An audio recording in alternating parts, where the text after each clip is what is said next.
Good evening, everyone. Um, I just heard the craziest thing I probably heard in a while.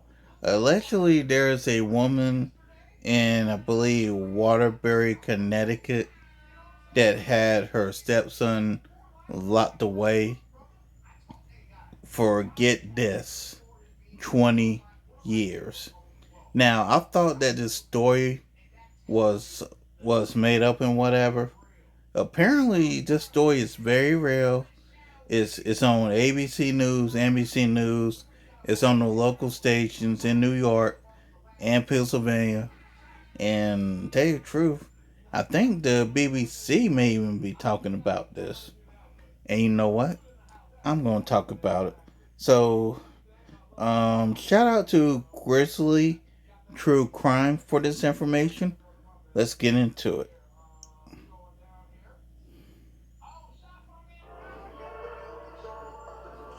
Please note that this content. Start this from the very beginning. Here we are.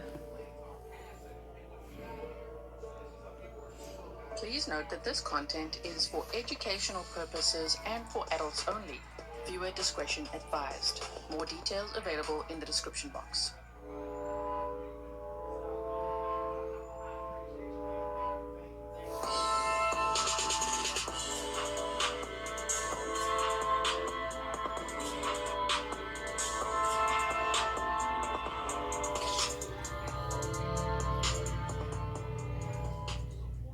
Hello everyone and welcome back to another live stream with me, Gazilla K. This is Grizzly True Crime.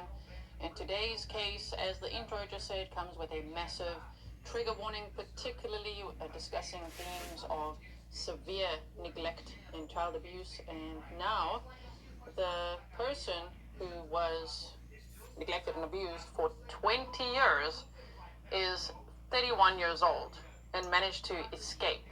So it is a horrifying story. It is, honestly, I have no words. All I want to say is that, wow, this male victim, they are not releasing his name or photos, he's recovering in the hospital, is an honorary grizzly. I don't, I don't even know how this happened. I'm not even a minute in, and I don't know how the hell this happened. Ha- okay, I'm gonna let it play. Such a hero, such the survival skills. Oh my goodness. The way that he survived for 20 years in these conditions is just, you will hear about it. We have got the probable cause affidavit and it is pretty lengthy. It's 15 pages long and it's got a lot of details that I haven't really seen reported too much in the media yet, so we're going to be reading through that together. But first, I want to watch the press conference from this morning with you, just so that we can watch that and we can get a general overview of the case together. We can see how it would have unfolded in the news, and then we're going to dive into the document. Okay, so please like and share so others can also know we are live right now. Obviously not because you like the topic, it's because you want others to learn about this, is to get the live stream into the algorithm, or you like the way that I present true crime, right? And yeah, let's dive into this. So basically, if you didn't expand the description box, this happened in Waterbury, Connecticut. In some reports, they say he's 32 years old, some 31. Obviously one would have to look at his exact date of birth. So 32-year-old man was allegedly held captive by his stepmother, Kimberly Sullivan, for over 20 years. So I'm reading from my How? box, right? Starting when he was approximately 11 years old, but he actually told the police How? that the abuse started when he was 3 years old. 3. So the charges that this stepmother is facing, they say dates all the way back to when he was 3. So Damn. she could face a total of 51 years in prison. She's 56 years old now. Or Just if give they her have the life. charges, if she's convicted, right? Excuse If me. they have the charges run concurrently, then she could face a maximum of 20 years in prison.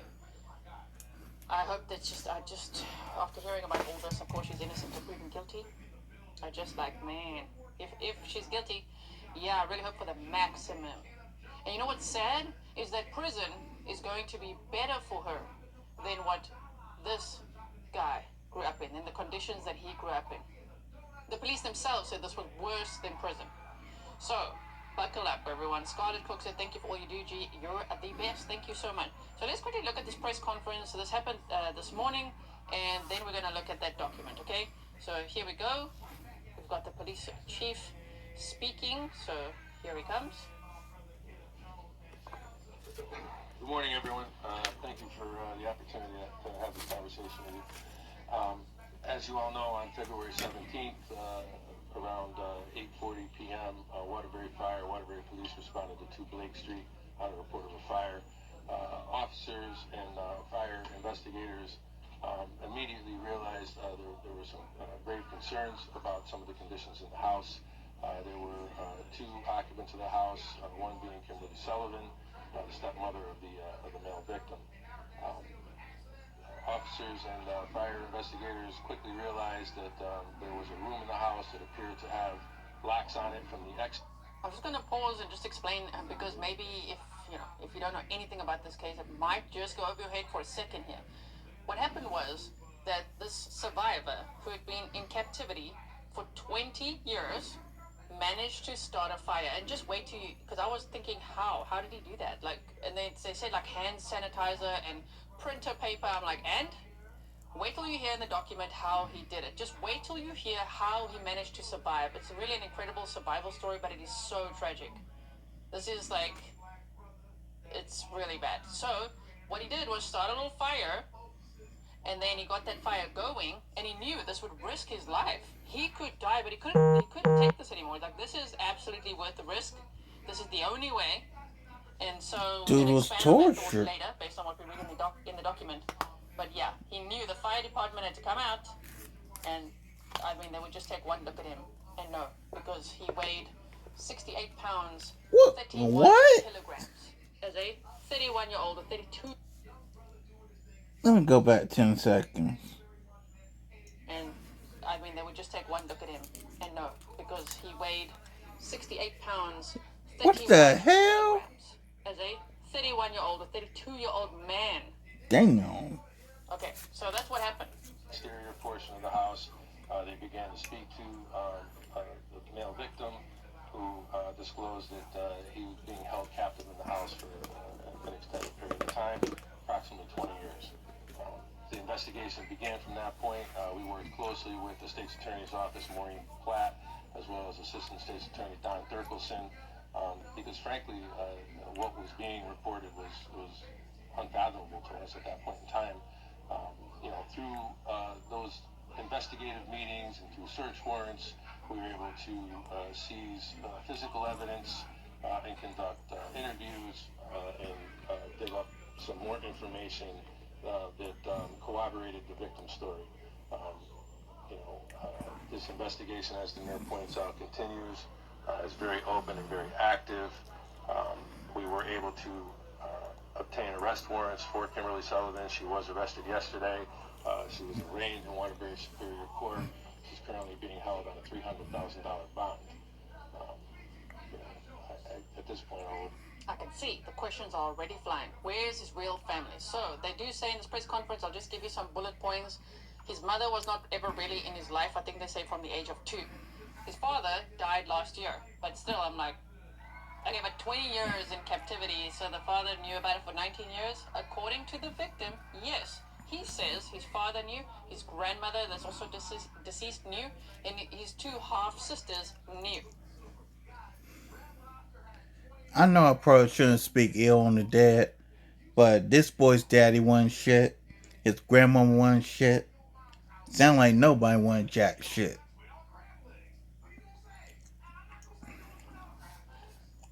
But it's a case where if you look at the household, so there's the lady that was arrested, the stepmother, and his biological father, and then obviously the biological father, I would assume, had kids with this lady, and so they were treated completely differently. The 2 sisters could have friends, they could go out, they were never in captivity, all of that according to what the victim has told police, which is detailed in the document, okay? But for me to think that, holy crap, the grandmother, the father, the 2 half-sisters knew.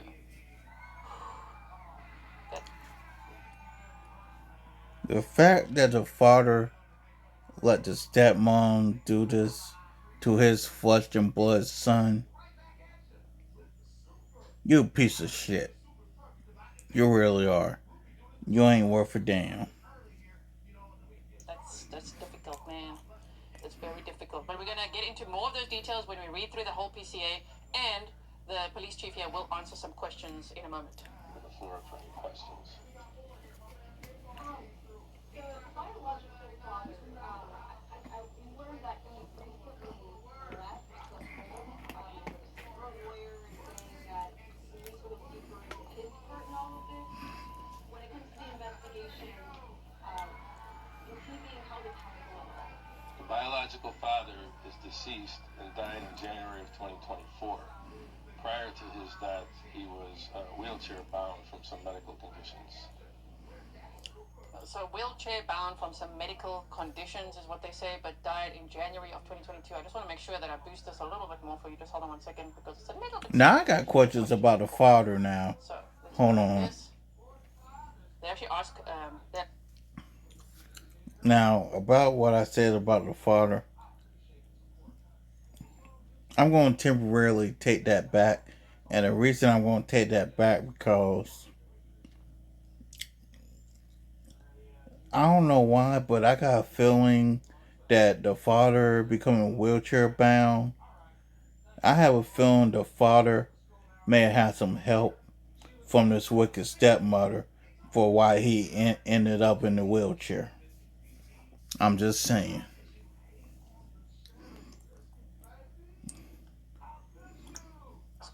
They allow a lot of questions. This is a 21-minute press conference. Also, it was reported to the school system that this boy at the time, now 32 years old, he was starving, he was asking other kids for lunch. I mean, it was a failure on the school system that this matter was not taken more seriously. So we're doing some background investigation. There are two incidents that we had within our computer system of dealing with that address and with the family back in 2005.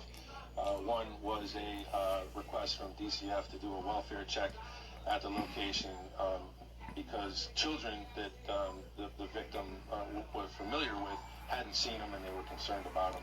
The officers went to the house. The house was clean. It was lived in. They spoke to the victim at that point in time, and there were no cause for any alarm or any. The stepmother had apparently told the victim that you will lie to them, you will tell them everything's fine, and he did. And so in 2005, they thought everything was okay. Oh my goodness, Barbara Jean Bracelet, he said, yeah, January 2024, last year is when the biological father passed away. Any conditions that existed that would have led officers to believe anything other than a normal childhood and a normal family existence was occurring. But that was reported back to DCF, and that was the last that we were involved in that particular investigation. We were called back to the house in the latter part of April by the family who wanted to file a harassment complaint against members of the school district, saying that they were continuously reporting them to DCF and felt that they were trying to get the family in trouble and have the family investigated. We have no further information about where that went other than there was no proof provided by the family that there was any type of harassment that was occurring. You know, as far as the school district's concerned, we are looking at those records now. We're working with DCF to look at records that they may have from previous investigations, and that's part of the ongoing investigation. But you think people were filing complaints even if it was with DCF continuously, as the family, I guess, alleged? You know, was there more contact from DCF, and do you know anything about how that went wrong? So the only contact we had was back in April of 2005 when we were notified to conduct that welfare check. And again, we're looking for those records now to determine where that investigation may have gone, but there was no further reported information to the Waterbury Police Department. So when you had an officer go out there that first time, you're saying everything looked normal, it looked like a normal childhood. But the school district, the principal told us that the child looked really small, malnourished, was drinking from a urinal in school, with didn't get food. So, I mean, with all that information, the officer still concluded that the child was safe at that time? Well, the officer didn't have that information. So this former principal is now disclosing all this information, and I believe in the news clips I've reviewed that he was making calls to DCF and other agencies. Waterbury Police were never notified by this particular principal about those conditions. So this is all information that is coming out now as this case unfolds. Keep that in your mind, pen that in your mind, because we're going to look at a clip after this about that, about the principal that is referring to, and people saying that they knew. Like, we didn't have that information back then, right? But apparently the victim, from when he was young, already in school, he would be so hungry. He said he's been hungry his whole life. From when he was 3, he said he's been starved and abused. So he was so hungry that he would steal other kids' food, and he would eat food out of the garbage. And so the teachers were concerned, and they called, CPS to check it out. But then the stepmother, allegedly, according to the victim, said that you're going to act like everything's normal. And so he did, because he was worried about the consequences. And rightfully so, based on what happened over the years, right? So we're going to get to... Well, I believe he's wrong if that's what he said, because there is no record of it. Can you talk about, you said that there was some evidence that corroborates the story of your gentleman. Can you talk any more about what that is, or how you feel about corroborating the story of this? Right.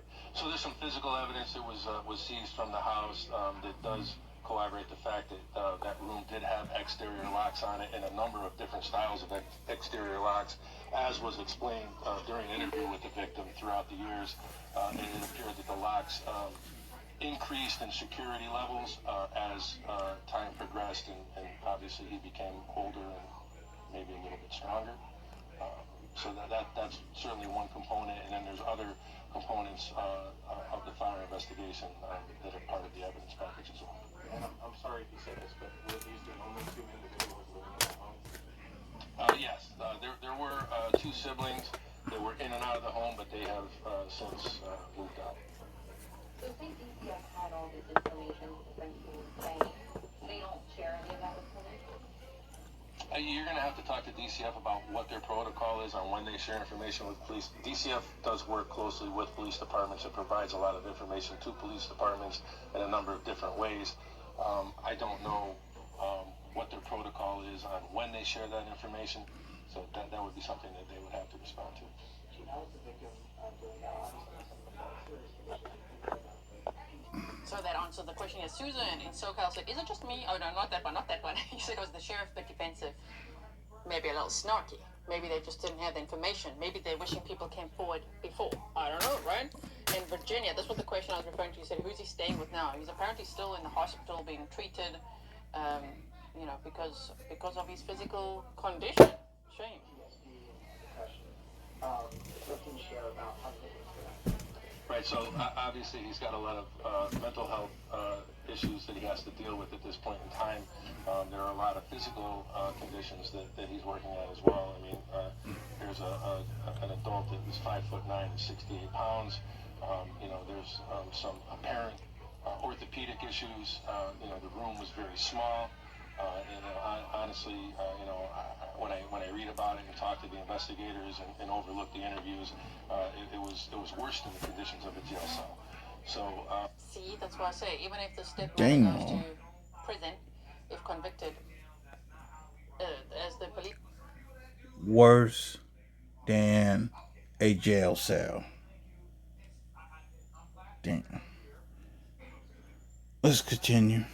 Chief said it's how he grew up, how the survivor was confined, was captivated, right? Held captive. It was worse than jail, worse than prison. So even if she gets 20 years, it could be between 20 and 51, depending on the charges, depending on obviously if she's convicted, and depending on if they run consecutive or concurrent. Still, the conditions are going to be better than how the survivor had to. She deserves life. Terrible. By the way, 5'9", 68 pounds, which is 30 kilograms.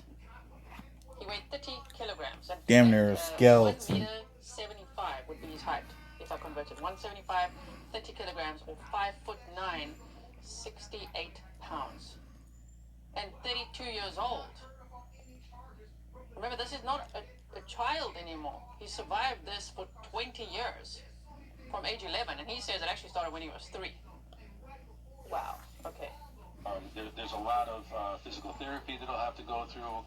There's a lot of healing that he'll have to go through mentally. And, I can tell you this, our investigators, and I'll specifically point out Detective Steve Brownell and Detective John Page, who were the lead investigators in this particular case, but all the investigators, the entire Criminal Investigations Bureau has been very supportive of the victim. They took a collection up and bought him some items to try to make life more comfortable, some clothing and some books and some things to kind of get him along the way as he goes through this process. But, our plan is to continue to support him. He's going to need a lot of support as he travels through this and tries to figure out how to navigate what has occurred and what the future holds for him. Chief, I think people are wondering, like, where are his other relatives? Does no one else see this man for 20 years that they were able to, say anything, report anything to police? Like, his stepmother was the only person in his life that he had. He said he had two siblings. Like, where is everyone else? Where are all the relatives? So the backdrop is being formed, and this is again why the investigation continues. It appears that it was a very controlling situation going on regarding the victim's condition, his whereabouts, his connection with other family members, other people in the community, other friends. Information was very guarded on what was released and when he was able to see other members of the family and other members of the community. And I think that, I know, from information provided in the interviews that there was a level of fear on retaliation on what would occur if information was released or help was provided to the victim by family members. He was apparently locked up in a small room for 22 to 24 hours a day. He was only let out of the room, according to what he told the police, just to do chores quickly. Just let out to do chores and then sent back into the room. He only got 2 cups of water a day and sometimes had to drink out of the toilet. He was given 2 sandwiches a day. We're going to get into all these details. Everything will make so much more sense once we read through the document. I just know documents are not for everyone because there's lots of new people here. But I would encourage you to stick around I'm going to read it to you. I'm going to read everything to you. It just makes so much sense the way that the police wrote that whole narrative, and that there was an uncle, asking questions, and how the stepmother responded to that. And we're going to look at so much, okay? So make sure I'm just kind of warming us up so that we know what we're in for, because it's really a very horrific case. Were there any injuries as a result of the fire?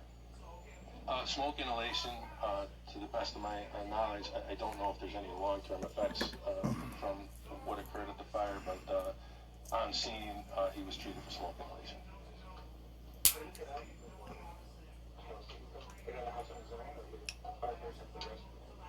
He was assisted out of the house. We're like 10 minutes more of this press conference, okay? Then we're going to dive into the document, because when they say he was assisted out of the house, wait till you hear why. He's very, very smart. What a survivor. He knew what he needed to do to get help, to get out of the situation at last. That's a great question. Not at this time, and I don't really know when, if at all. The mother has not been involved in the victim's life, pretty much. From all accounts, around 2 years old. The suspect is denying the allegations during her attorney. Has she said anything about how her stepson was 68 pounds, for example? Kimberly Sullivan refused to talk to us immediately. Kimberly Sullivan is the stepmother. I almost said monster already. The stepmother who has been charged. We're going to go over those charges as well. The monster. And she immediately got a lawyer and would not talk to the police. So there won't be any police video interviews to watch of her. Okay. We can't get our hands on those with a FOIA request anytime soon, because she just wouldn't talk.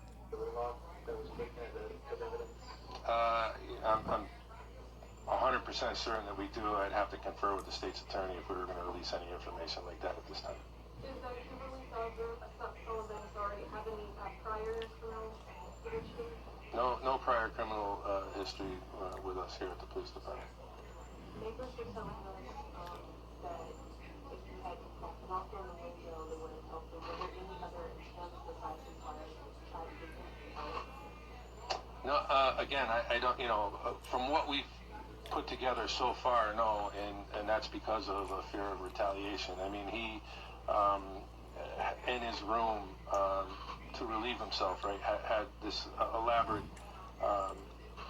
mechanism that he created where he would urinate in a bottle, and he had straws connected to the bottom of the bottle, and he found a hole in the storm window frame that he was able to put these straws through, and he did that because the storm window itself wouldn't open up, and he was fearful that if that he broke that storm window or tried to open it up, that there would be some retaliation. So, I'm certainly not a psychologist or psychiatrist, but there's a lot of nuances to people that are victims and held captive, and I think that there's a lot of work that needs to be done with this particular gentleman in that area to really determine all the impact and all the effects that this long-term condition has really brought on him.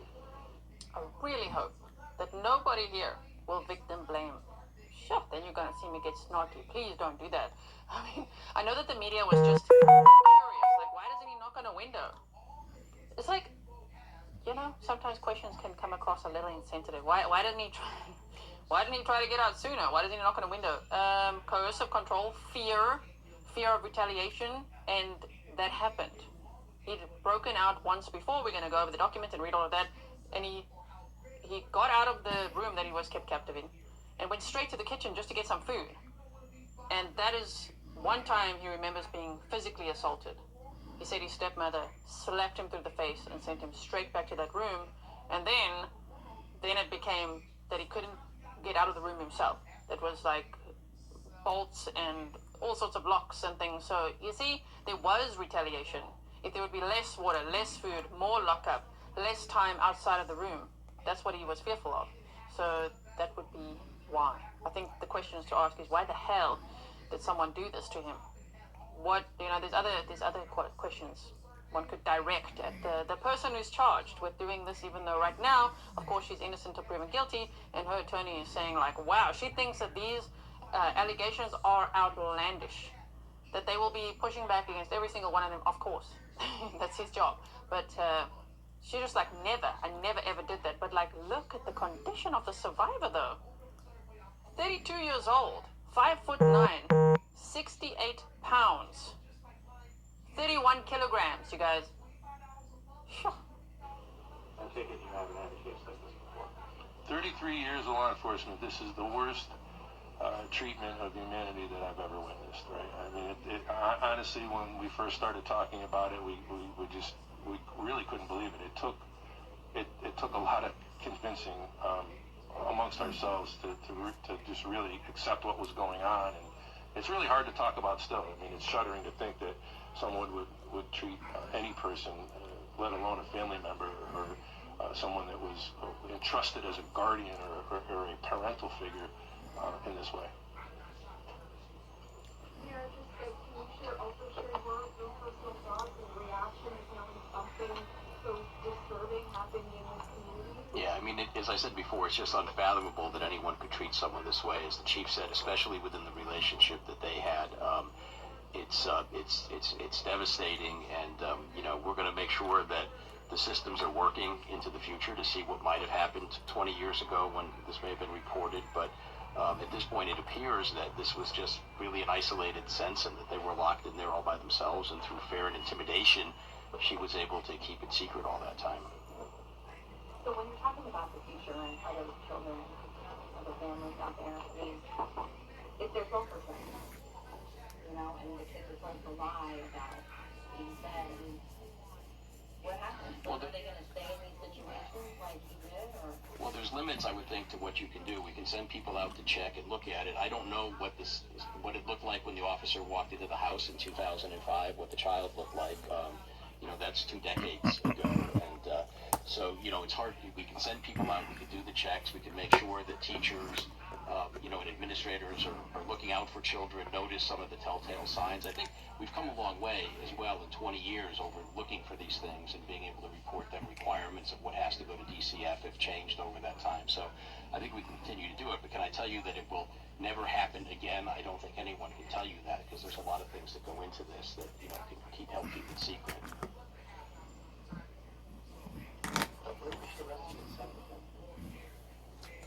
I don't know. I could get you that information. I'm not sure exactly where she was arrested in Southington.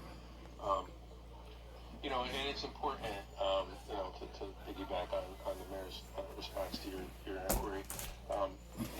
If you see something, say something. I know it's a cliche, and we talk about it all the time, but of all the great work that the media and press is doing now on this particular case, and talking to relatives and neighbors and some school district people, I know some have said that they've made calls, but some have said they haven't. Right? So if things are peculiar, it's important to notify the police department.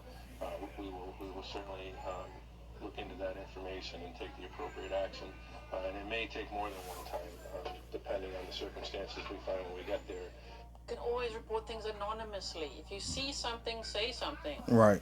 I'm glad he said that, because it's true. Some of the neighbors say, "Oh, we saw this looked like a little boy in the window sometimes, but yet never saw him come outside the house, never saw him really part of the family." So kind of like going, "Huh, that's weird," or something's a little off there, but then just brush it off and continue on with your day.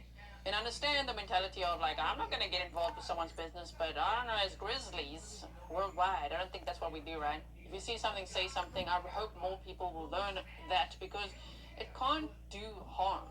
Especially if you make an anonymous report just for a welfare check. Just say, "I'm seeing this emaciated looking person in a window, and I've never seen this person come outside the house. I don't know who that even is," right? Just so they can check it out.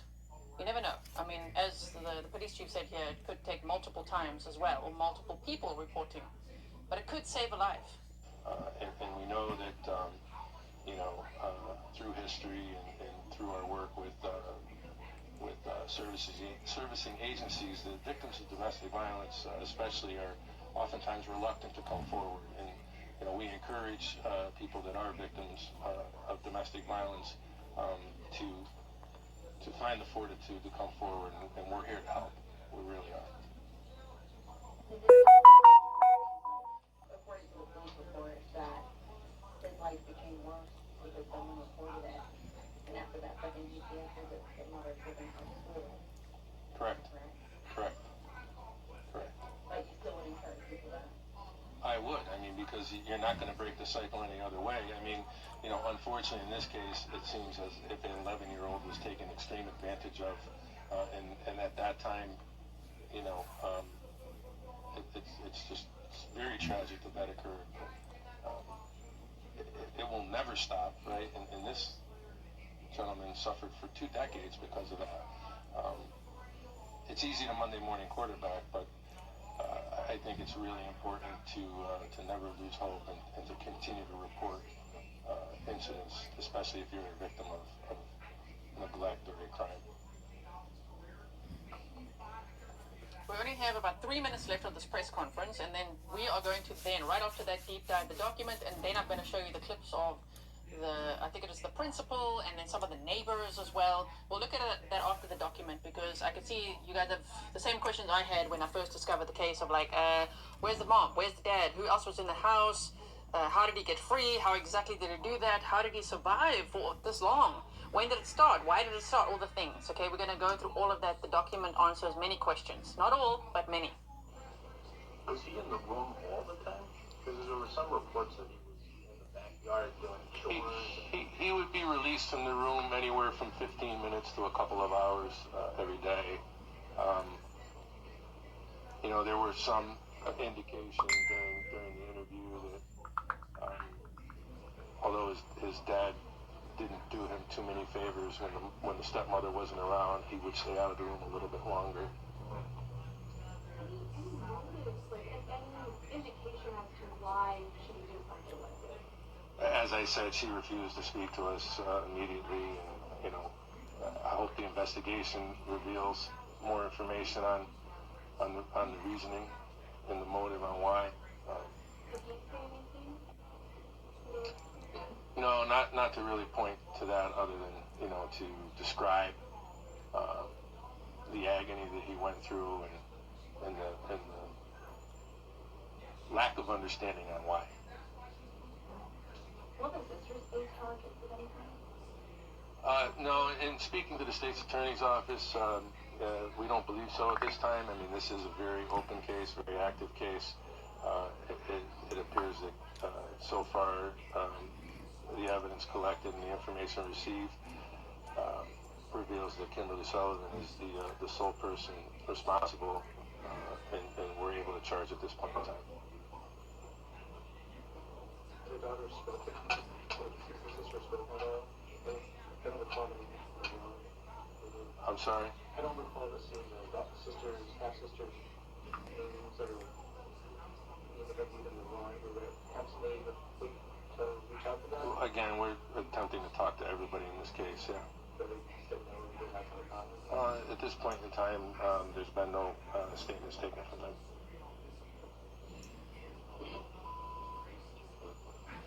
Anything else? Can you just talk about the next steps in the court proceedings?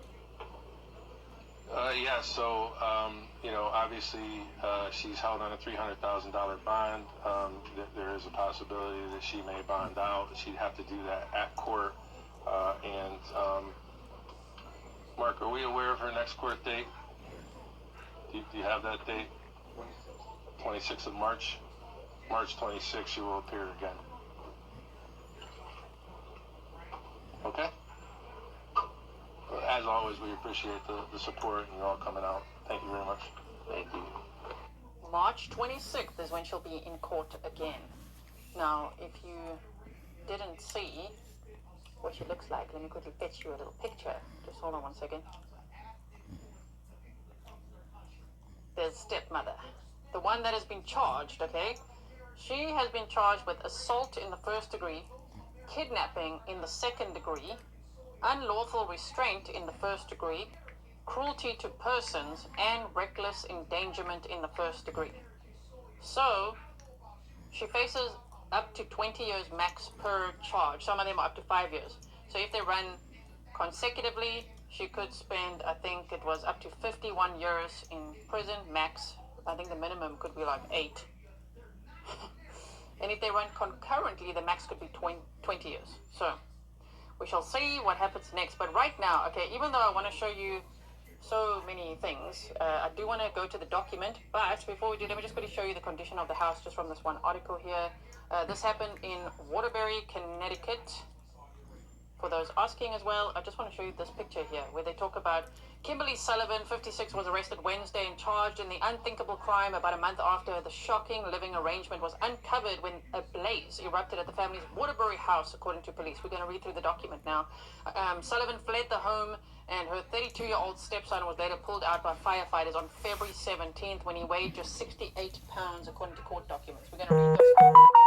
Thank you to Chris Cat for finding that court document for me today. So interesting with it. It's like this one, we need to find this document, and within 5 minutes she had it. So here you can see just some images from the house. I've also posted those to Patreon if you're interested to check it out. It's on the free public tier if you just want to check it out there. Here as well is a picture of the home, picture of the stepmother. Okay. And here is also the house now. It wasn't boarded up like this before. I think this is now after the fire and just from the investigation. Here she is again. Sullivan's lawyer said that when he read the list of accusations to his client, she was blown away. She was stunned by what was being said. Like, how dare anyone blame her for this? None of that happened, she says. He had free reign in the house, he being the survivor. The 32-year-old man who weighs only 68 pounds. She's like, no, he had free reign. Didn't do any of that. Like, right, here's the house as well. So I just wanted to show you that. As I say, Waterbury, Connecticut is where this happened. So now what we're going to do, before we look at any more clips, because I want to make sure that you've got the full context of what the heck went on here, and that all your questions can hopefully, or many of them, will be answered through this document. All right, so hold on 1 second. Okay, so it's a 15-page document. We're starting on page 5 because, before that is just like this. There's nothing too much to it besides the charges, of course: assault in the first degree, kidnapping in the second degree, unlawful restraint first degree, and all of that. Right, so I'm going to start with the police narrative here on page 5. This would be that the Affiant Detective Stephen Brownell is a regular member of the Waterbury Police Department, having over 20 years of police training and experience. The Affiant is currently assigned to the Criminal Investigation Bureau and has conducted investigations resulting in both the arrest and conviction of those persons involved. I'm going to post this document on Patreon on that same free tier public post from today, right after this live stream, if you want to go read it for yourself as well. All right? So they say that the following facts and circumstances are stated from personal knowledge and observations, as well as information received from other police officers acting in their official capacity and from official police reports and statements by prudent and credible witnesses. Let me give a quick YouTube disclaimer for the YouTube bots, AI bots. Hello. This is public record. Okay, it's directly from the court system. It's the police narrative of what happened in this case. Let me also give a quick trigger warning.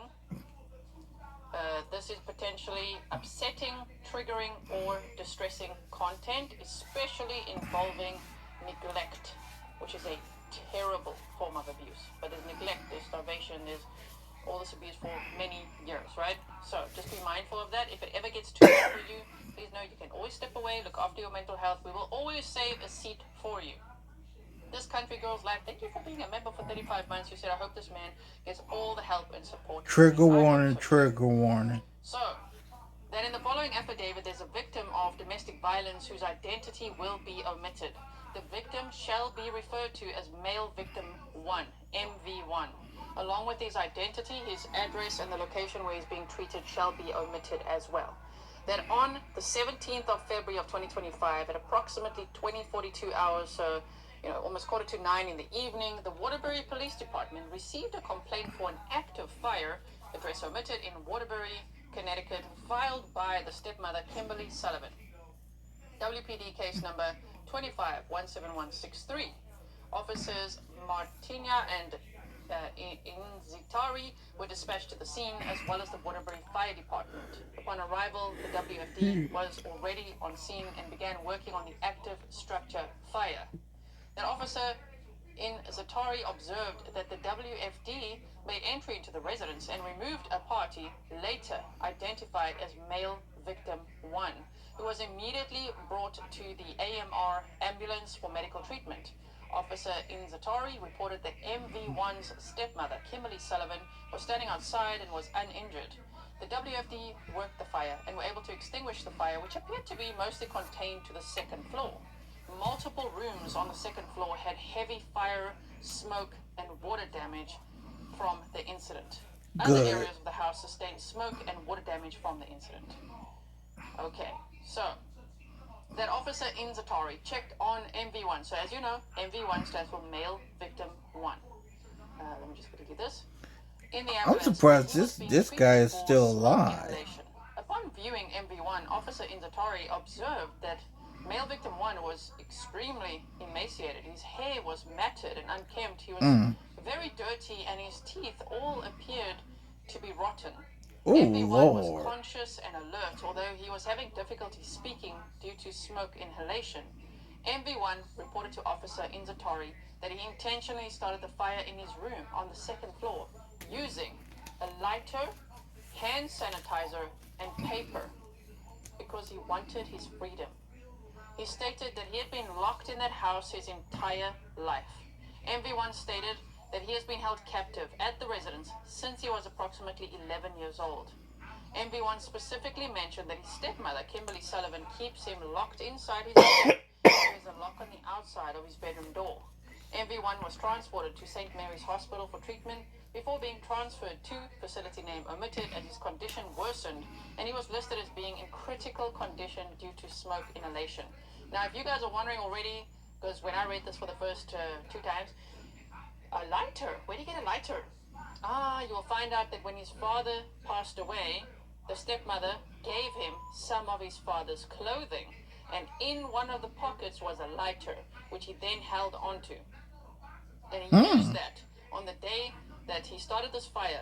He used that lighter, hand sanitizer, and paper. And he knew Okay.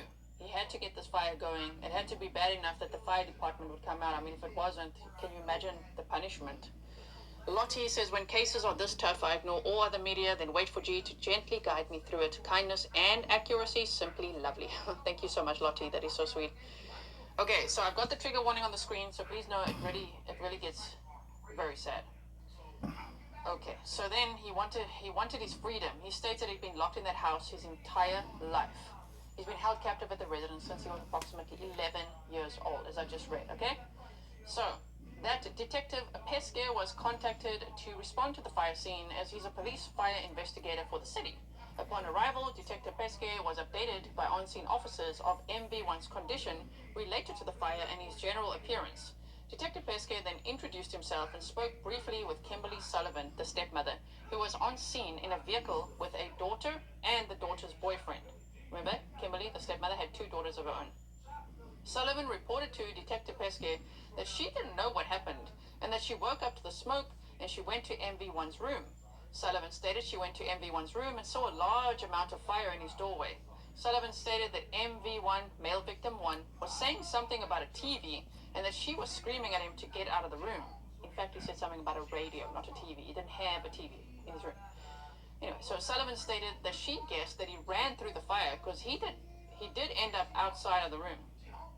Detective Pesce asked if male victim 1 was diagnosed with any mental conditions, and Kimberly, the stepmother, stated that he has a lot of problems, but he isn't diagnosed with any conditions, as male victim 1's father was against using doctors. Already there, I can just feel the victim blaming starting. She's like, yeah, this guy's got a lot of problems. Come on, man. He was a child. He says it started when he was 3, the survivor. He had to survive this since he was 3. Right? But at this address, he was kept in captivity, according to what he told police, from when he was 11. He's 31 now. 20 years in captivity. And so it's like, I'm just saying, like, in that context, you're like, wow, the stepmother's going to stand there and say, what? He has a lot of problems, but he isn't diagnosed with any conditions, as male victims 1's father was against using doctors. Sullivan stated that she has brought MV1 to a psychiatrist a few times. I think, based on what the victim said, that's a straight up lie.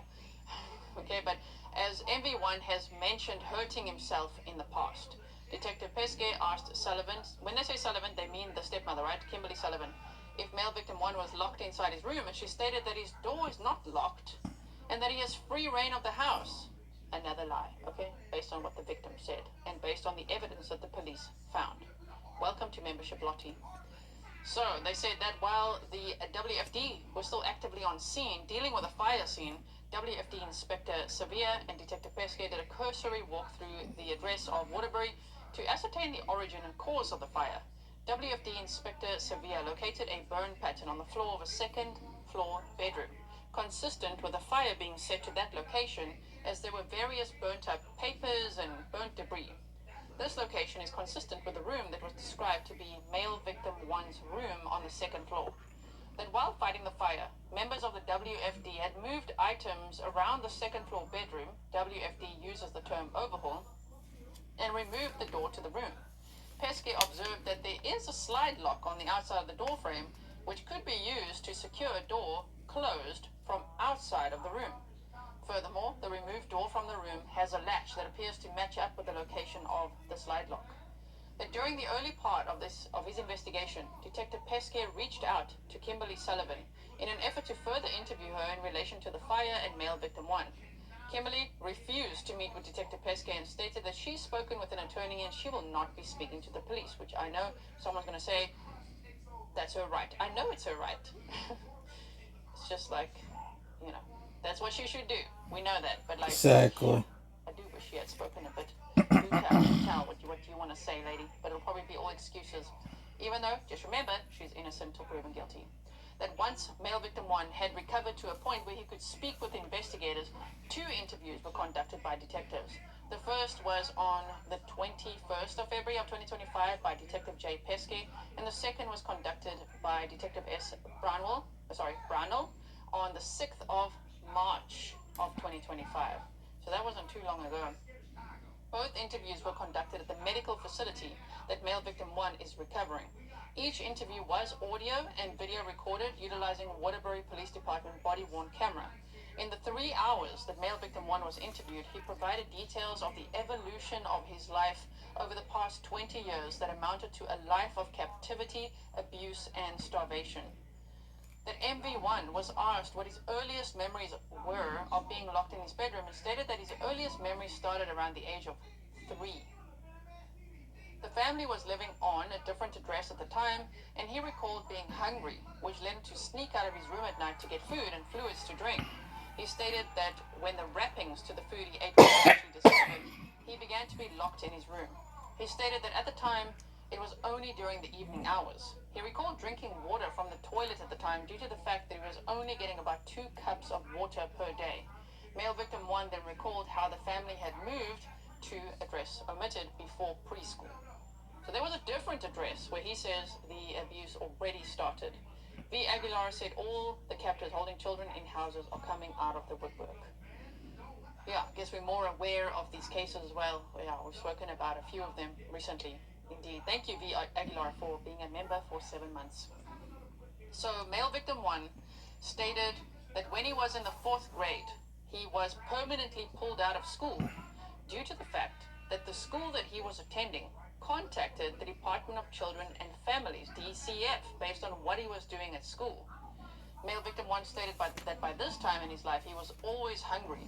So when he was at school, he would ask others for their food, steal others' food, and sometimes eat food out of the garbage. This resulted in DCF responding to the home on 2 occasions. When they were there, he was told by Sullivan, his stepmother, to tell them that everything was fine. After the second DCF visit, he was pulled from school by Sullivan.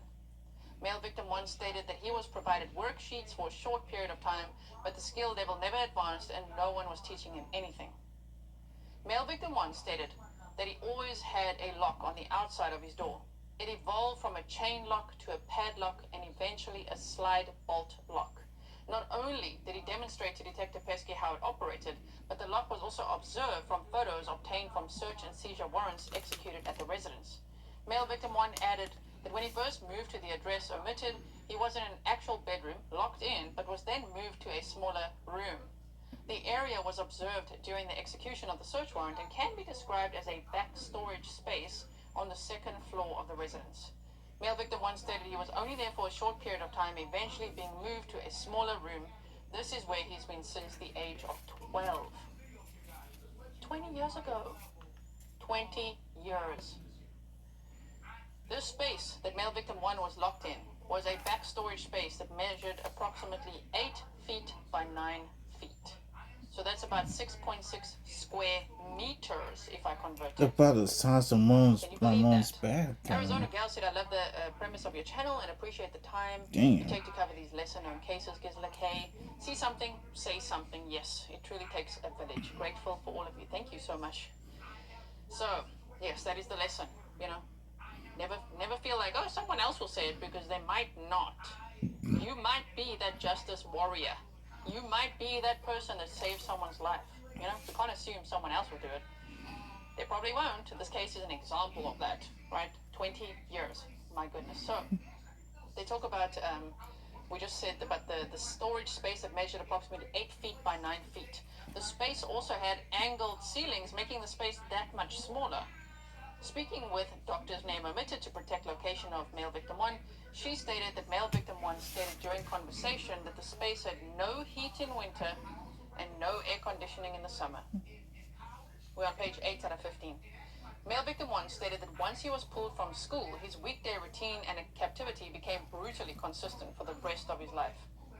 Male victim 1 stated that he would typically go to sleep around 7:30 p.m. depending on what season it was. He stated that he would wake up around 3 a.m. to 4:30 a.m. and would be awake for the rest of the whole day and night, noting that he did not sleep well. He was let out of his room for a limited time in the morning around 8 a.m. He stated that he was tasked to complete several chores in the house, which may take him between 15 minutes and 2 hours, depending on what he had to do. From there, typically late in the morning, he was brought back to his room where he was locked there for the remainder of the day and through the overnight hours until it was time to get out and do chores again the following day. Mm. When asked how often this routine was, he stated That right there is straight up enslavement. This man, simply put, was enslaved by his stepmom. It is modern day slavery. Let's continue. every day. Male victim 1 stated that on occasion he was let out in the early evening hours, briefly. MB1 stated that there were times when he would be locked in his room for a whole day at a time, equating to 24 straight hours. Male victim 1 added that So he wasn't even let out to go to the bathroom.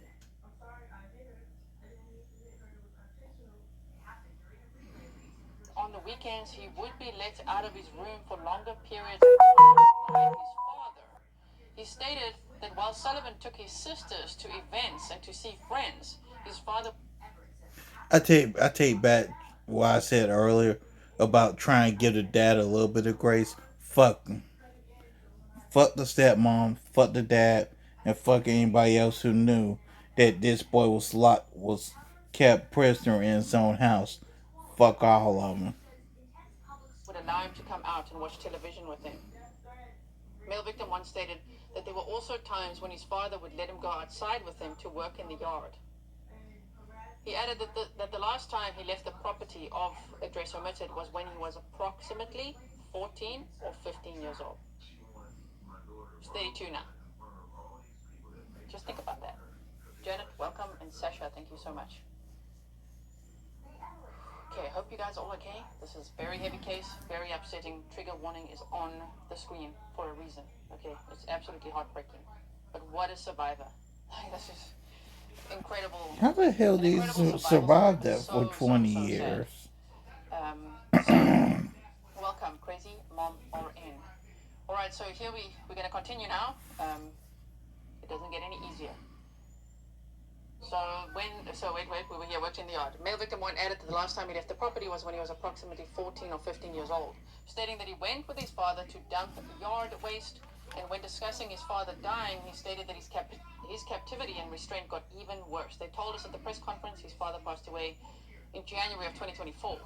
Male victim 1 stated that it got to a point where the only time that he'd ever be let out of the house once his father died was to let the family dog out in the back of the property, stating there was only about 1 minute a day.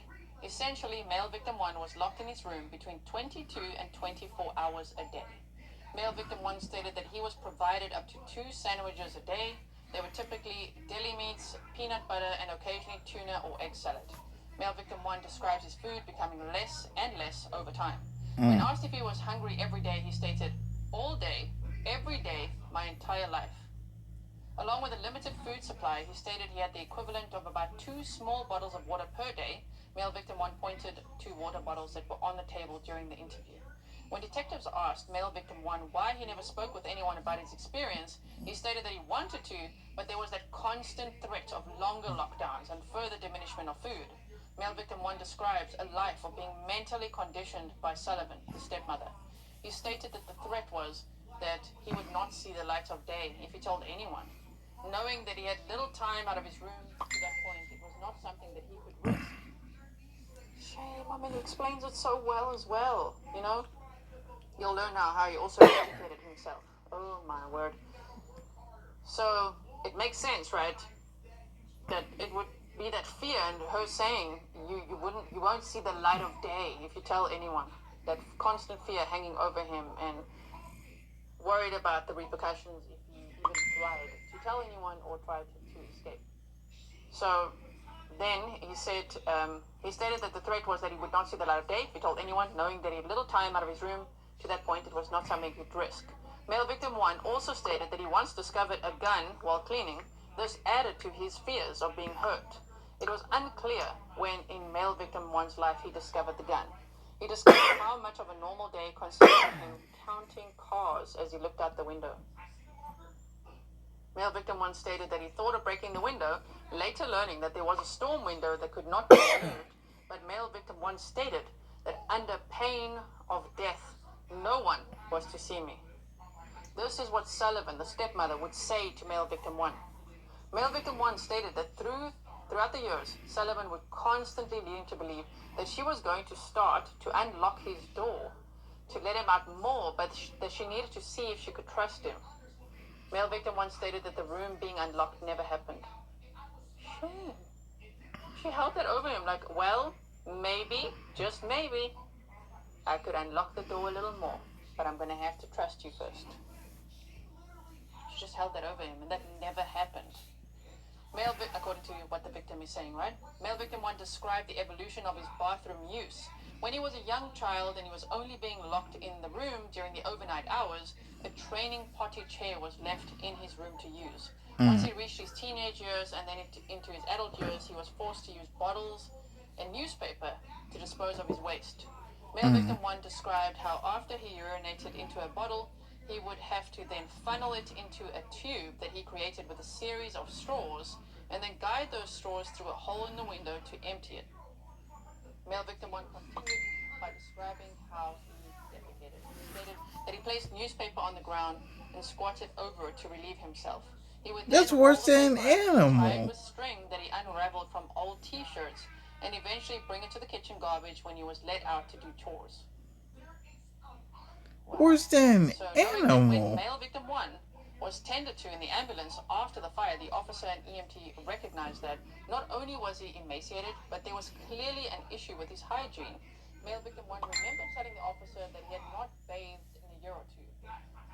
When asked about his bathing habits, male victim 1 stated that when he was still in school, he would get bathed every other night. But once pulled from the school, male victim 1 stated that bathing would become less and less and less, which ultimately led to him having to attempt to clean himself in his room. Male victim 1 explained that along with the bottle of water he had filled each day for his fluids, he kept one other bottle in his room. He stated that each day he would save a portion of his drinking water into this other bottle. Once that bottle was full, he stated that he would do what he could with that amount of water to bath himself. Shame, man. So even though he had so little to drink, he was then also forced to save some of his drinking water. He only got 2 cups a day or 2 small water bottles a day. He would then have to save something like every day so that he could eventually store up enough for a full bottle to then attempt to rinse himself. Sure, that is so sad. Oh my goodness. Okay, so let me just quickly do this. Goodness. So then he said, he stated each day he would save a portion. We went that. Okay, so adding that he was not provided any kind of soap, he only had some men's cologne in his room. And when it came to haircuts, he stated that Sullivan would cut his hair. Body-worn camera footage shows male victim 1 with long, thick, matted hair. He stated that up to that point, he had not had a haircut in 3 years. Besides the occasional television viewing with his father on the weekends, MV1 stated that there was no other television viewing. He did not have one in his room. MV1 recalled the time when he briefly, 3 months, 15 years ago, had a small black and white television, but it became unusable due to the advancement in technology. MV1 stated that his only real connection to the outside world was a radio that was kept outside of his bedroom. He described listening to local radio stations such as WZBG, WATR, and WNPR. Among these 3 stations, male victim 1 was able to stay semi-current with world issues. He was able to learn about and follow NASCAR and Yukon basketball. Along with a calendar, MV1 stated that he utilized the radio to keep track of time. That's what I'm saying. Like his survival skills are incredible. I don't think many people would survive the situation. And what he did, listening to the radio and making a calendar and keeping track of time, it's just unbelievable, right? Oh my goodness, surviving like that for 20 years as well. So between those 2 resources, he was able to keep track of time and the years. Because then they started wondering, well, how do you know? Like 15 years ago and for 3 months and exactly this, they're like, oh, I kept track of time. Speaking with male victim 1 and knowing that his formal education concluded in the 4th grade, he was able to understand everything we spoke about. Each year, he stated that he was provided approximately 3 to 4 books. MV1 stated that he also had a dictionary. He stated that he would read the books, and each word that he came across that he did not know, he'd look up in the dictionary. It was determined that MV1 had ultimately educated himself. MV1 discussed how he was never allowed to have friends, noting that the only time that he was ever allowed to have fun was Halloween. He remembered the last time that he was allowed to go trick-or-treating on Halloween was when he was 12. Don't forget that when he escaped, he's now 32 years old. So he last remembers there was this time I could go out trick-or-treating when he was 12. Okay, so recalling his last costume being a firefighter. That's what I was talking about earlier. I was referencing we're going to get to that because I think that was so psychologically important as well. And it played into how he thought, well, I'm going to have to get firefighters out here. You know, that was his plan. So he had that lighter, he had some paper, he had some hand sanitizer. He's like, I need to get firefighters out here. So he recalled, his last costume being a firefighter aged 12 for Halloween. He stated that his sisters were allowed to have friends, but the friends were not allowed over the house, stating that he was their secret, stating, I have been kept a secret my entire life. Regarding other potential visitors to the house, MV1 stated that there was hardly anyone who came to the house, and if someone did come, he was told not to make a sound. Again, the threat of food diminishment and longer lockdowns was always being the threat if he did not comply. We're on page 11 of 15, by the way. MV1 added that along with Sullivan and his father knowing of the situation, his 2 half-sisters and deceased grandmother knew as well. None of which participated in locking him in the room. They were just aware. Okay, we don't know the situation in the house, Shame. so I'm going to try Shame, very hard shame, to judge. shame. Obviously, I don't know if the other kids were fearful as well. I think they're all grown up now, but, who knows? Who knows what was going on there? When asked about sexual abuse or physical abuse, MV1 stated that there was no sexual abuse, and he recalled only one instance when he was abused physically. He stated that around 2005, being home alone, he cut out a piece of wood paneling out of the door that he was locked behind. He stated he was able to sneak out and make his way to the rest of the house where he found food and ate it. When Sullivan discovered he had made his way out of the room, she went up to him and slapped him in the face. From that point on, not only was his door locked, but plywood was secured on both sides of the door so he could not get through the door again. This door was observed in the residence when the search warrants were executed, and there was, in fact, plywood on each side of the door. During one of the interviews, everyone was shown 2 photos of the residence, and he confirmed which room was his and confirmed that was the door that secured him in his room. When asked about medical care, MV1 said that he had not been to a doctor since he was a child. He stated that the only medicine he was ever provided was aspirin. He added that he had never been to a dentist. Along with seeing MV1's body being absolutely emaciated, it was clear that MV1 had severe tooth decay and no dental treatment to his mouth. MV1 stated that when he ate, pieces of his teeth would break off.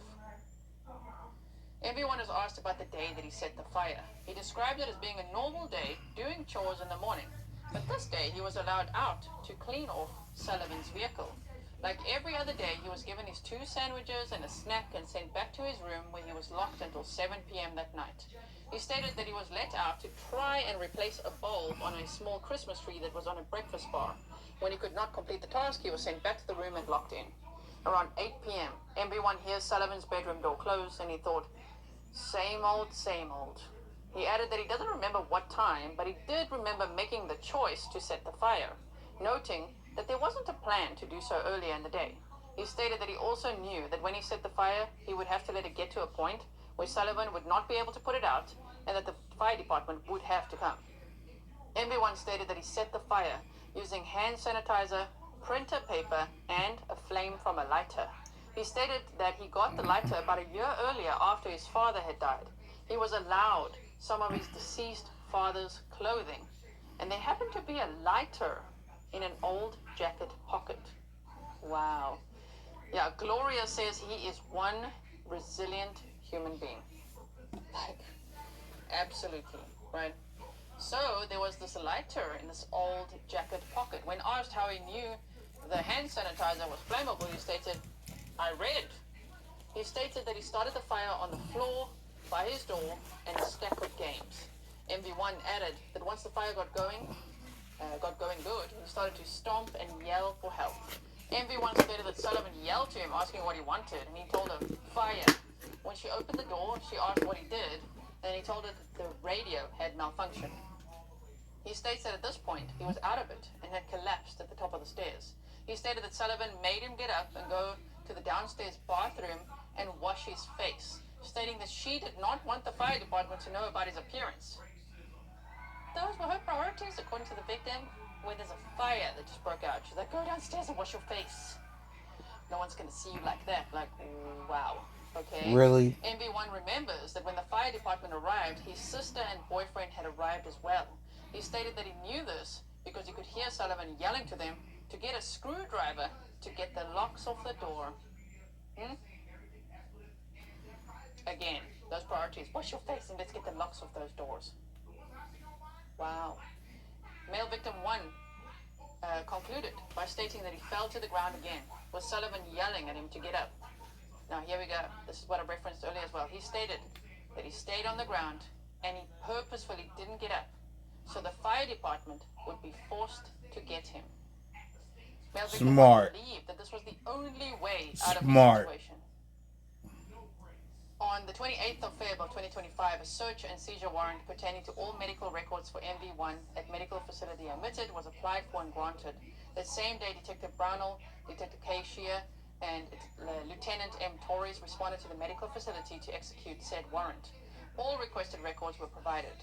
The following is a chronological record of the staff's medical notes as they cared for male victim 1 from his admittance on the 18th of Feb of 2025 through the execution of the search warrant on the 28th of Feb of 2025. Records show that MV1 was admitted on the 18th of Feb of 2025 at 02:51 hours, so early morning hours, right? Due to the threat of respiratory failure, MV1 was intubated. It was documented that the medical facility showed no medical records on file. This means that any medical facility that shared the same system as this one showed no history of MB1. An early exam of MB1 described him as, oh man, I just want to say that word right. Wait, just hold on. Cacactic. That was a new word I learned today. Cacactic, and it appears younger than his stated age. Cacactic or cachexia is also referred to as wasting syndrome. It has to do with significant unplanned weight loss and the deterioration of muscle mass. This condition is seen in individuals who are suffering from chronic diseases such as heart disease and or advanced cancer. MV1 was described as being near starvation. Continuing with early reports and observations from medical staff, it is documented that on the 18th of Feb of 2025 that MV1 is severely malnourished with a body mass index of 11. Speaking with medical staff for MV1, this is about half of what it should be. It was also explained that anything under 16 is considered starvation and anything under 13 is life-threatening. It's also noted in this report that refeeding syndrome needs to be avoided.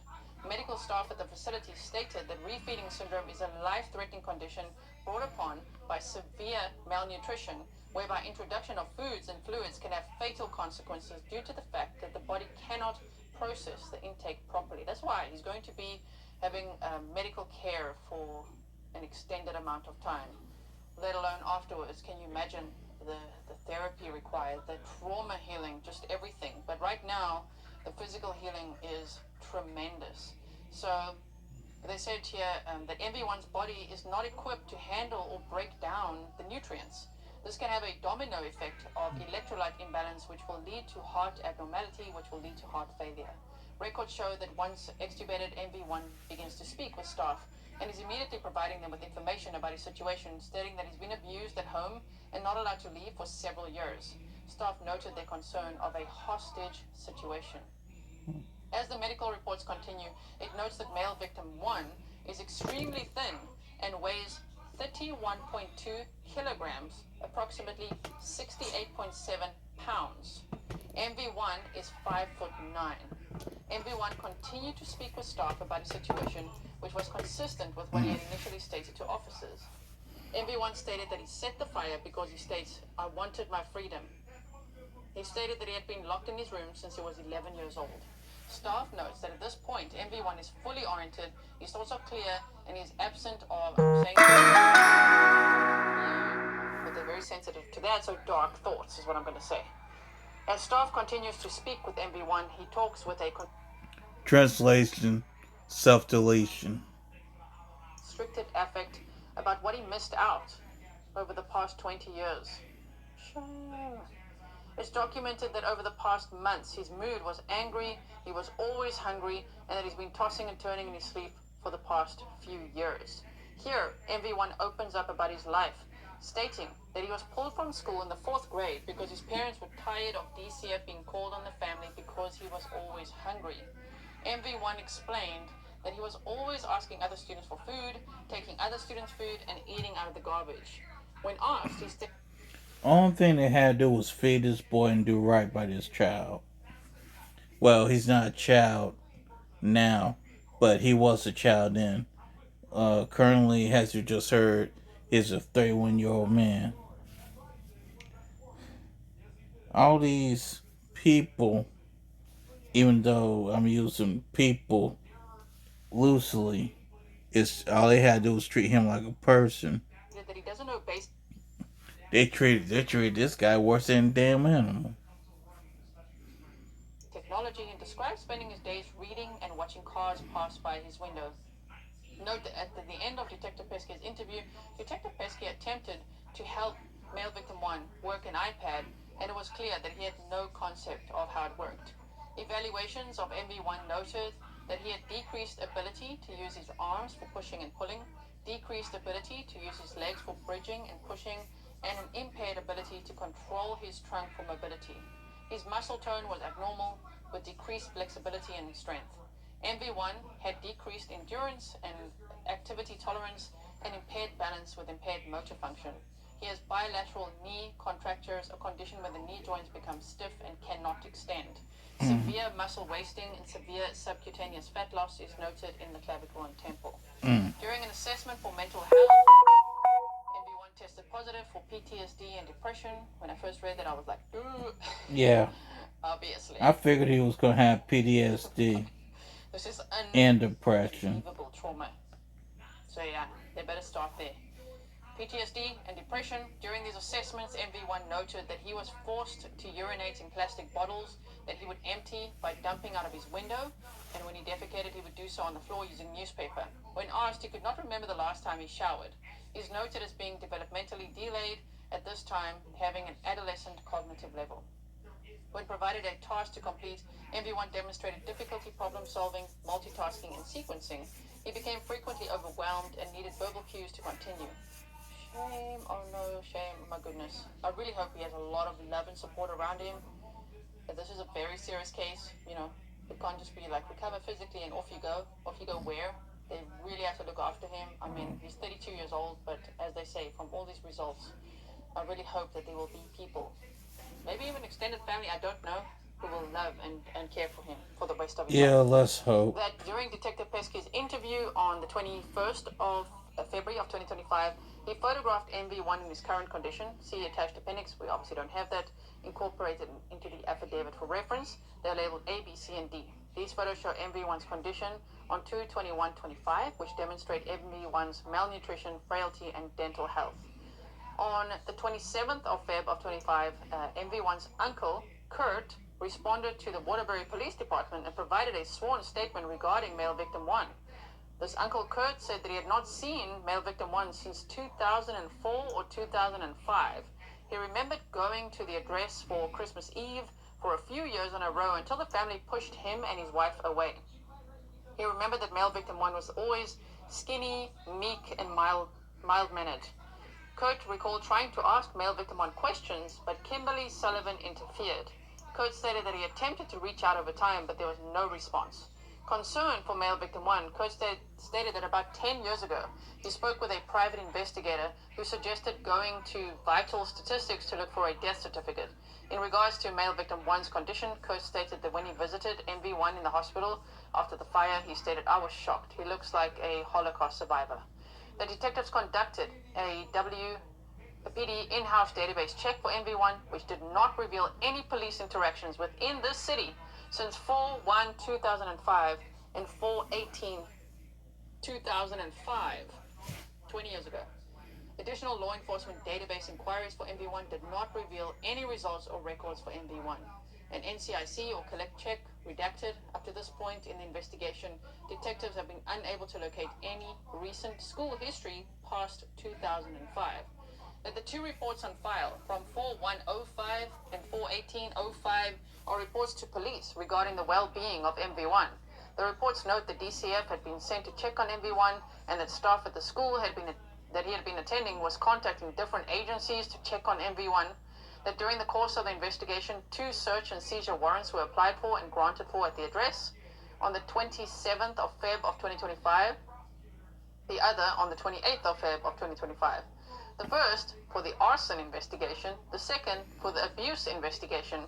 During the execution of these warrants, photos were taken by the Waterbury Police Forensics Division. The room where the fire had started, MV1's room, measured approximately 9 feet by 8 feet with an angled ceiling. Again, it's about 6 square meters. Photographs of the door of this room and the door jamb were taken. On the door jamb, it appeared that you could see holes from previous locks that were utilized in the past. Remember the stepmother saying, "Get the screwdriver, remove the locks." Okay. You could also see the locks that were currently on it were functional and clearly meant to keep someone in, not someone out of the room. You could also see that there was plywood attached to each side of the door, not only to reinforce it, but to prevent any tampering of the outer locks. The door jamb and door were taken as evidence.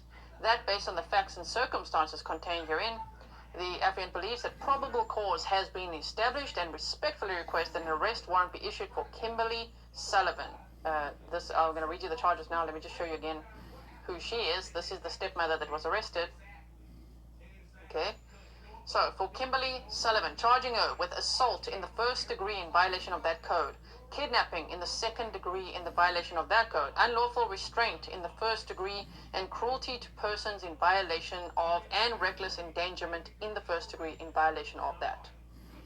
Let it be noted that each charge carries the date range of 3/7/1996 to 2/17/2025 due to the fact that MV1 states that the abuse began around the age of 3 years old up until the day that MV1 set the fire.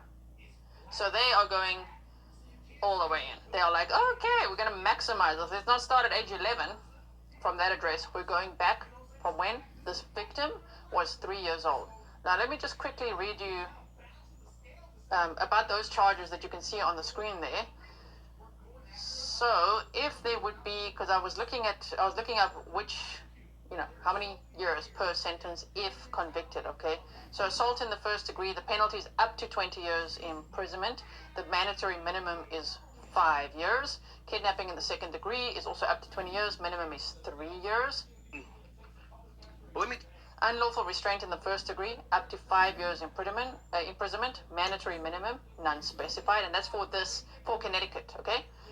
And then cruelty to persons, up to 5 years imprisonment, and reckless endangerment in the first degree, up to 1 year imprisonment. So the total potential sentence, if sentenced to the maximum for each charge, if it was consecutively, would be 51 years. The mandatory minimums would then be 8 years, a total of 8 years non-suspendable. So between 8 and 51 years, the stepmother is now 50. I'm gonna go just a couple more minutes and then I'm just gonna cut it off. 6 years old. Concurrent sentencing. Courts often impose concurrent sentences for related offenses arising from the same incident or course of conduct. If all sentences run concurrently instead of consecutively, the maximum would be 20 years, the longest single term from assault first or kidnapping second, with a non-suspendable minimum of 5 years. So, Wait a minute, you told me she can get a reduced sentence of just 5 years? Wait a minute, did I hear that right? let's see what will happen, right? So again, just to recap, based on that, I'm reading it now I'm just checking my notes for all these different charges and what the max could be, because that's what I wanted to know. And I'm thinking, if I want to know it, you want to know it. So you can read the charges there. So Kimberly Sullivan, 56 years old, could face a maximum sentence of 51 years if convicted on all charges Maximum with of consecutive 51. terms, with a minimum of 8 years non-suspendable due to mandatory Minimum of minimums 8. for assault in the first. So maximum of 51, minimum of 8. Just go. She needs life. I'm sorry. I don't care. The woman needs life. Degree, kidnapping in the second, and all these other charges. So that's pretty much what we need to know. Okay. So next you'll be in court, they said, on March 26th. So there's that. Okay. Someone said she's 56. She looks much older than that. That's a hard 56. Okay, so we'll take this Horrible. one now. I want to show you still a couple of clips. So just hold on 1 second, which would be this right here. Yeah, I think this would be the community speaks out after women I, I was going in, but I won't let it accused of play. holding man captive for years. Let's I won't let this play out. It's only but 9 more minutes. see this. Sorry, and I'm going to have to resize it because it was sized for our document. So hold on 1 second. Okay. Here we go. So let's listen to this. My goodness. We knew it. We reported it. Not a damn thing was done. That's the tragedy of the whole thing. Wait a minute. Tom Pannone hasn't seen the alleged victim since he was in 4th grade in the early 2000s, but says Now, this man said he reported this,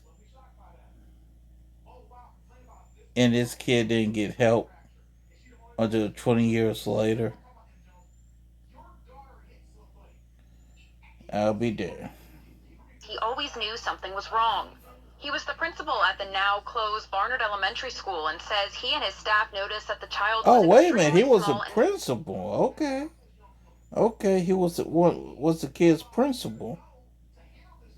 thin.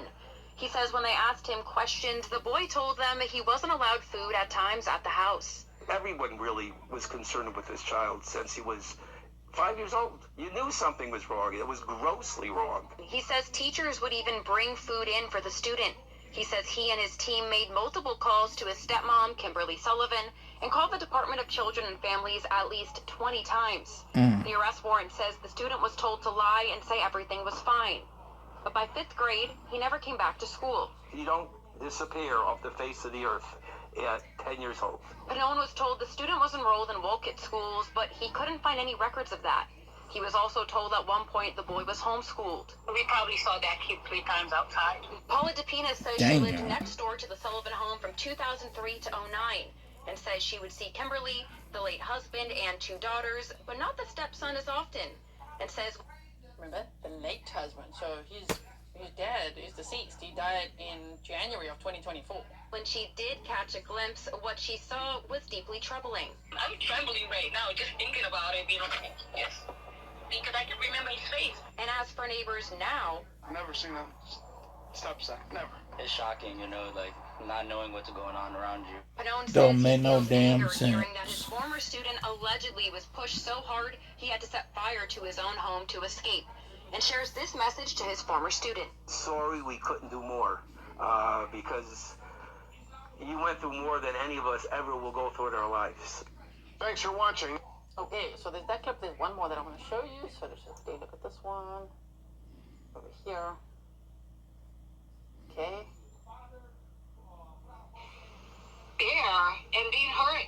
God knows what it's hurting me, just to see that little boy, just there and being hurt. God knows what they did to him, Yeah. It's heartbreaking. Paula DePina says she used to live next door to the home where police say the man was held captive. She says she would see him in the windows and always thought something was off. He was always upstairs on the 2nd floor on the window. Looking like a little ghost. Like he was pale, like white. And then I'm like, I don't know why maybe he doesn't like to come out.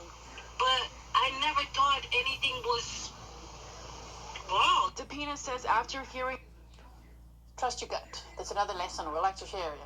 See something, say something, trust your gut. Because Yeah. you're like, I knew something was Yeah. couldn't quite put a finger on it, right? Just like it's like this little ghost in the window, but never saw him coming out the house. And just felt something's a little funny. Yeah. Request a welfare check, call the police. Facts. As someone said earlier, it's not Should have snitching, requested it's welfare trying to check. protect society, especially children, animals, vulnerable people, elderly. but people in general. You know, we need to look out for each other because we can't assume someone else will do it. That's the problem, is that most people say, oh, someone else will call. Probably it's already been dealt with. Maybe not. Maybe 20 years will go by and literally no one, maybe everyone thought, that's a little weird, and then moved on with their day. Well, that's what happened in this case. I'm just saying, yeah, if you see something, say something. It could save a life or save someone from horrifying abuse. About the Yeah. allegations, she would have called 911 sooner. Kimberly Sullivan, the man's stepmother, was arrested Wednesday on a number of charges, including kidnapping in the second degree and cruelty to persons. Her attorney, Ioannis Kaloidis, urges people not to jump to conclusions despite the allegations. All we have right now are allegations. And yes, sometimes allegations look bad, but that's why we have a process. And that's why we have a defense. And we intend to mount one in this case. And we intend to push back on all the allegations that have been made against her. According to the arrest warrant for Sullivan, the man details he was held captive, starved, and abused for the past 20 years. He told police investigators he was so hungry he would sometimes eat food out of the garbage at school. The warrant also details when he was a child, he was taken out of school after 2 DCF visits. He says a lock was put on his outside bedroom door. He got little to no sleep and went hungry, quote, all day, every day, my entire life. Shay Baker, his current next-door neighbor, remembers seeing him years ago. I was just in the backyard playing, and I looked up and saw a boy, and I waved at him. He smiled and waved back, and I hadn't seen him in the house or anywhere around since. So I just figured, like, was family visiting? Is it somebody that I made up? There was just no sign of him being there outside of that day. Neighbors say they wish they could have done something sooner. I've been out here, I don't know how many times, with the dogs, cutting grass. If he would have just tapped on the window and said, help me, I could have helped him. That's easy to say. I understand what the dude is saying, but that's not how it works. You know? But, you know, I can't say anything to that. There's nothing more I can say. It's not the victim's fault at all, you know. He was so scared of what the punishment would be if he did that. Because what if it didn't work out? You know, and I mean, 20 years of fear, 20 years of living that way, 20 years of surviving, doing the chores. Even sometimes, I know someone, if they don't understand trauma or anything, coercive control, and they want a victim blame, they'll be like, what? He had to go wash the car. Couldn't he run away? When he escaped the first time, why is he going to eat food? Why does he not run away? No, those questions are not appropriate because that's just not how it works. It's a traumatized individual from the age of 3. So trauma is whole life. Basically, trauma is all he knew, based on what he's told the police, right?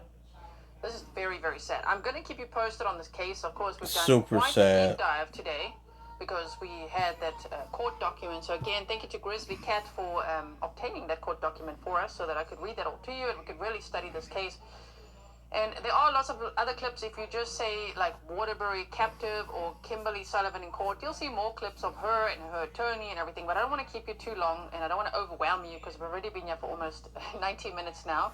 And I want to make sure that people also will click on this and watch the story so that we can continue to discuss this because this is just absolutely terrible. And I really hope that the victim will know that we're all rooting for him, right?